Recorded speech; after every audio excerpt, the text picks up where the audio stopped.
சூரிய கிரகணம், சந்திர கிரகணம் அப்படிங்கிறத நம்ம இயற்கையில பார்க்குறோம். சூரியன மறைக்கிறப்ப இருட்டிருச்சோன்னு நெனச்சிட்டு பறவைகள், விலங்குகள்லாம் கொஞ்சம் பதறும். சூரிய கிரகணம்னு சொல்லுவோம். சந்திர கிரகணம்ங்கிறது அதேபோல முழு நிலவு நாள்ல தான் ஏற்படும். பௌர்ணமி அன்னைக்கு தான் ஏற்படும். அதுபோல இன்று வந்து சந்திர கிரகணம் நம்ம பார்க்குறோம். "அவன் என்னடா கிரகணம் பிடிச்சவனா இருக்கான்" அப்படின்னு சொல்லி சொல்லுவாங்க.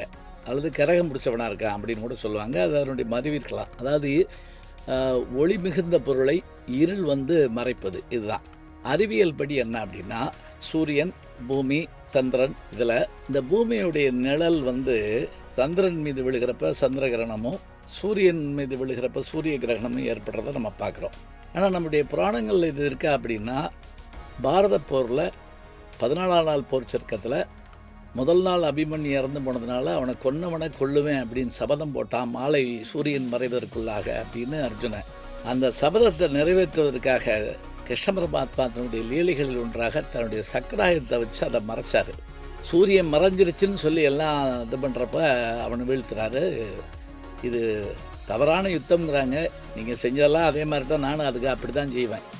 உன் போர் முறையை உன் எதிரியே தீர்மானிக்கிறான் அப்படிங்கிறபடி அன்னைக்கே சொல்லியிருக்காரு கிருஷ்ண பரமாத்மா. இது அபகோலிப்டாங்கிற படத்துலையும் நீங்கள் பார்க்கலாம். மெல் கிப்சன் தயாரித்த படம் அது.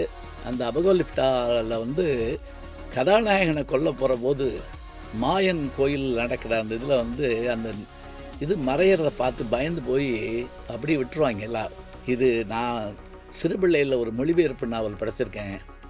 சரத்சந்தர் நாவல்னு நினைக்கிறேன். அதில் இதே மாதிரியான ஒரு மன்னன் 2 பேருக்குள்ள அண்ணன் தம்பிக்குள்ள சண்டை வர்றப்ப இந்த இந்த ஒரு சூரிய கிரகணம் வந்து அவர்களுக்குள்ள ஒரு இதை தீர்த்து வைக்கும். இந்த சந்திர கிரகணத்துக்கு ஏதாவது பவர் இருக்கா அப்படின்னா, நான் சிறுபள்ளியில் பார்த்துருக்கேங்க. இந்த நேரத்தில் வெளியே வரக்கூடாதும்பாங்க. அதுக்கு முன்னாடி என்ன பண்ணுவாங்கன்னா, ஒரு சின்ன கும்பா மாதிரி ஒன்று இருக்கும்.